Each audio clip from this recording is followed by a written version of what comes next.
Bueno, la idea es hablar en esta aplicación, en esta parte del diplomado sobre algún tema pues de derecho. Yo pues soy profesor en esa facultad y pues hablaré de algún tema pues que tenga que ver con esto. Desafortunadamente pues para dar aplicación a las leyes y ese tipo de cosas pues es muy poco lo que, digamos, la innovación que se puede hacer en el tema, pero de todas maneras, pues aquí tengo el texto de la ley, que es lo que se está viendo en pantalla, y pues explicaré un poco sobre qué es lo que se trata.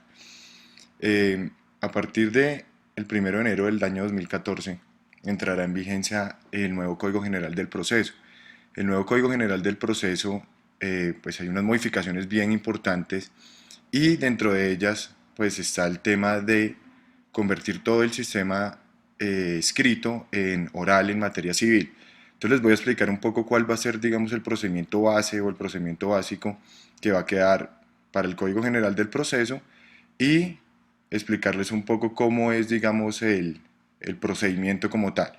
Como todo proceso judicial, pues inicia con la presentación de una demanda, ¿cierto? Demanda que deberá presentarse con sus anexos y cuando se trate pues de procesos de menor cuantía o de mayor cuantía, el ejemplo que o el procedimiento a seguir mejor es el que les voy a narrar a continuación. Una vez presentada la demanda, ¿cierto? El juez pues tiene tres opciones, que es admitir, inadmitir, ¿cierto? O rechazar. Se admite la demanda cuando se cumplen todos los elementos formales de la misma y se acompañan los anexos exigidos por la ley. Se inadmite cuando tiene algún tipo de falencia formal, ¿cierto? En cuyo caso pues se le conceden 5 días al demandado para que lo subsane. Y la última opción pues es que puede haber un rechazo de la demanda, ¿cierto? En algunas circunstancias previamente establecidas en la ley, como por ejemplo falta de competencia, falta de jurisdicción y caducidad. Entonces vamos a partir de la premisa pues, que hay una demanda que fue admitida, ¿cierto? Como lo está justamente mostrando el artículo 369, en cuyo caso pues, se le corre traslado al demandado por el término de 20 días. ¿Para qué se le corre el término de 20 días al demandado? Para efectos de que él pueda ejercer cualquier tipo de conducta procesal en pro de su defensa. Por ejemplo, podría proponer excepciones de mérito, podría contestar la demanda, ¿cierto? Podría también proponer excepciones previas, puede hacer el llamamiento en garantía de un tercero, puede igualmente interponer recurso de reposición contra el auto admisorio de la demanda, puede también formular, por ejemplo, allanarse a las pretensiones de la demanda y a los hechos de la demanda, ¿cierto? O también formular la demanda de reconvención, que justamente es la que estamos viendo en pantalla regulada en el artículo 371.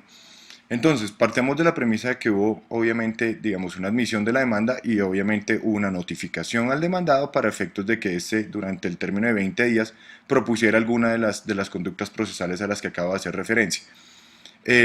Hagamos de cuenta que hubo una contestación de la demanda, ¿cierto? En la contestación de la demanda generalmente lo que se hace es eh, referirse a los hechos de la demanda, ¿cierto? Decir cuáles son ciertos, cuáles no son ciertos, cuáles deben ser probados por la contraparte, etcétera. Y además se formulan unas excepciones de mérito que son hechos nuevos, que obviamente lo que buscan es atacar el contenido de las pretensiones, ¿cierto? Y en ese caso, en el caso en el que hay una contestación de la demanda y se proponen dichas excepciones de mérito, como lo explica el artículo 370, pues se corre un traslado adicional, ¿cierto?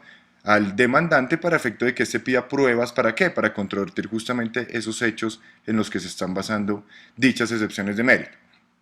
Hay otra opción que es la que nos da el artículo 371 y es proponer demanda de reconvención. ¿Qué es esto de la demanda de reconvención? Es, como lo mencionan algunos, aunque no técnicamente, es como si fuera una contrademanda. Es decir, el demandado también propone una demanda, ¿cierto? A pesar de ser demandado, en principio propone una demanda también en contra de ¿quién? Del demandante.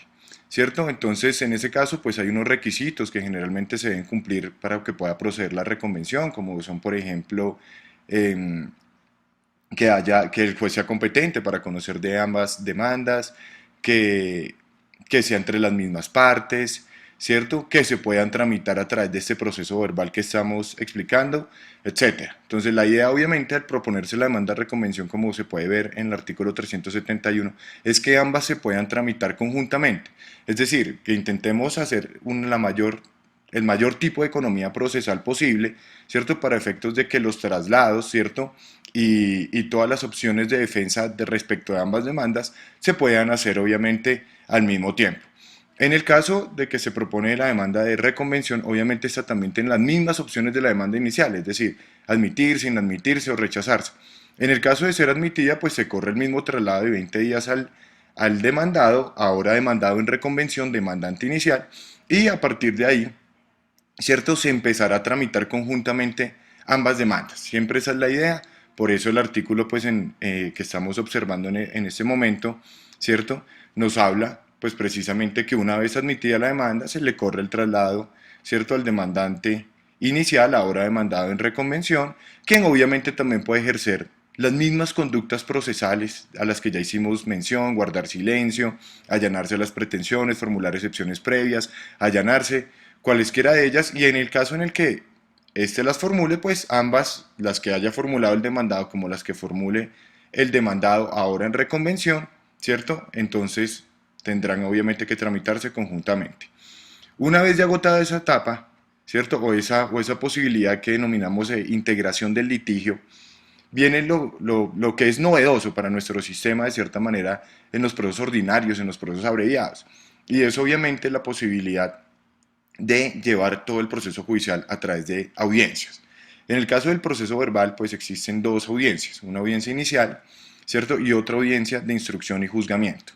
En esta audiencia inicial, lo que se persigue, ¿cierto? Es, digamos, en primer lugar, y yo creo que esa es la base pues, fundamental de la audiencia, es lograr la conciliación, ¿cierto? Entonces esta audiencia se inicia, ¿cierto? O se inicia obviamente señalando fecha y hora para ella, la que tienen que conocer obviamente ambas partes, ¿cierto? Una vez pues ya señalada la audiencia, en principio ambos están obligados a hacerse parte. ¿Quiénes son ambos? Demandante, demandado y sus correspondientes apoderados judiciales. Hay algunas posibilidades que trae obviamente el código, que puedan haber algunas justificaciones para no asistir a dicha audiencia. Por ejemplo, si dentro de los 3 días anteriores o dentro del término anterior a que sea la audiencia, pues hay una grave enfermedad de alguno de los apoderados o de alguna de las partes, o se encuentra fuera del país, o alguna circunstancia de caso fortuito o fuerza mayor que no permita pues que se hagan parte dentro de la audiencia. También puede haber una justificación de entre los 3 días siguientes, ¿cierto? Que es justamente lo que nos habla aquí esta parte, ¿cierto? En, obviamente, caso de que se presente caso fortuito o fuerza mayor. De lo contrario, pues no habrá lugar a ello. En el caso en el que se haya una excusa con anterioridad, pues la idea es que se celebre entre los 10 días siguientes, ¿cierto?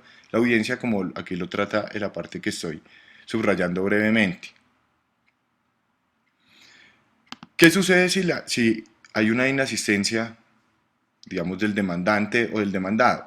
En el caso de la inasistencia del demandante, pues se hacen presumir ciertos los hechos en que se fundan las excepciones de mérito, de las cuales ya corrimos traslado hace un momento y que lo explicamos. Y en el caso del demandado, pues se presumen ciertos los hechos susceptibles de confesión en que se funde la demanda. ¿Qué otra cosa tenemos aquí importante?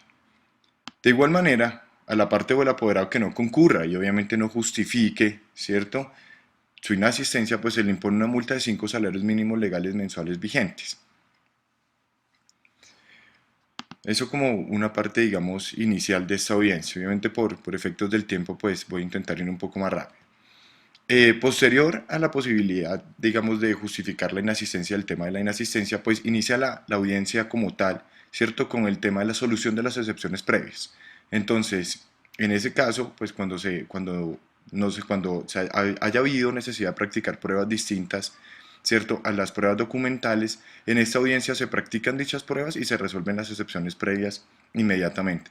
Posteriormente, pues hay el tema de la conciliación, al que ya me referí anteriormente, que es, digamos, la parte principal de esta audiencia, y lo más importante, lo más trascendental, y creo que es en lo que los jueces pues obviamente tienen que hacer un mayor énfasis dentro de esta audiencia, porque con una conciliación pues podría evitarse que siga adelante un proceso judicial en sus etapas posteriores. En caso de que no haya posibilidad de realizar la audiencia de conciliación, ya sea por la inasistencia de alguna de las partes, ¿cierto? Porque esté representado por curador ad litem, o sencillamente porque después de intentar llegar a fórmulas de acuerdo no hubo dicho acuerdo, pues continuamos con el trámite de la audiencia inicial, ¿cierto? En cuyo caso pues se tomarán el interrogatorio de ambas partes, ¿cierto? Interrogatorio que, como lo dice pues el mismo código, es de oficio y debe hacerse de modo exhaustivo, ¿cierto? Y una vez agotada esta fase, pues vamos a la etapa de fijación del litigio. En la etapa de fijación del litigio lo que buscamos es mirar cuáles hechos ya fueron confesados por las partes en los interrogatorios o aceptados en la contestación de la demanda y en la misma demanda, ¿cierto? Y a partir de ello, pues fijar hacia qué se va a dirigir el resto del litigio, cuáles van a ser las pruebas y, y el objeto de prueba dentro del litigio. Una vez agotado eso, hacemos el control de legalidad, que es obviamente para evitar nulidades o ausencia de los presupuestos procesales mínimos, ¿cierto? Y obviamente pues se le da solución a cualquier tipo de irregularidad que haya en el proceso, ¿cierto? Para efectos de garantizar el debido proceso de las partes, ¿cierto? Y posteriormente, ¿cierto? Antes de dictar la sentencia, ¿cierto? Se decretan las pruebas, ¿cierto? Y las cuales pues tendrán que, algunas como la prueba pericial y la prueba de inspección judicial, pues tendrán que ser, digamos, practicadas o elaboradas antes de la audiencia de instrucción y juzgamiento, y las otras que sean orales, por ejemplo los testimonios, ¿cierto? Esos, y obviamente el interrogatorio de los peritos también se hará ya en la audiencia de instrucción y juzgamiento. La ley también da una opción que es bien interesante, y es en algunos casos lo que se busca aquí es hacer un proceso que sea dúctil, que el juez pueda manejar el proceso, ¿cierto? Y que no sea un proceso rígido como los que tenemos hoy en día. Entonces, que habría la posibilidad, después de haber agotado hasta aquí, hasta este tema, hasta el control de legalidad, que el juez pudiera correr traslado para alegar de conclusión y dictar sentencia si él considera que no hay, digamos, otros otros hechos que probar, y que ya con el material probatorio que obra la prueba documental y con los interrogatorios es suficiente para dictar sentencia. ¿Cómo finaliza entonces esta audiencia? Sencillamente se señala fecha y hora para la audiencia de instrucción y juzgamiento. En la audiencia de instrucción y juzgamiento lo que se hace es terminar de practicar las pruebas, ¿cierto? Se recibirá el interrogatorio de los peritos, ¿cierto? Las declaraciones de los testigos, y obviamente pues exhibirán los documentos que hagan falta para obviamente terminar, digamos, en su totalidad la instrucción, que justamente se refiere es a la práctica de las pruebas, ¿cierto? Y una vez ya agotada, digamos, esta etapa en la que ya el juez tiene todo el material probatorio necesario para poder dictar una sentencia, le da la posibilidad a las partes para que verbalmente, ¿cierto? Hasta por 20 minutos, den sus alegatos de conclusión. ¿Qué es esto de los alegatos de conclusión?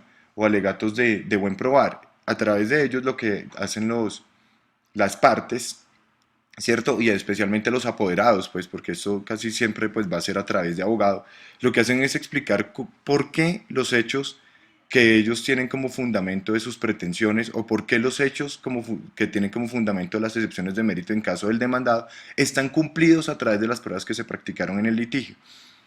Entonces, esta oportunidad pues es para reafirmar de cierta manera sus posiciones dentro del juicio, y posteriormente, una vez escuchados, el juez entonces dictará de forma oral la sentencia, ¿cierto? Hayan o no hayan asistido las partes. Es posible que alguna de las partes no asista, no tiene la oportunidad de alegar de conclusión, pero de todas maneras la sentencia se dicta de forma oral.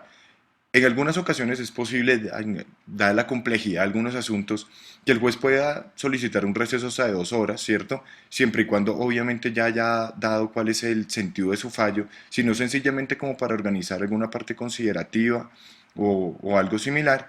Y en algunos casos aún más complejos, tendrá obviamente que eh, dictar su sentencia por escrito, en cuyo caso pues tendrá hasta un plazo de 10 días después de la audiencia para hacerlo. Pues obviamente tendrá que informar las razones por las cuales lo va a hacer de esa manera.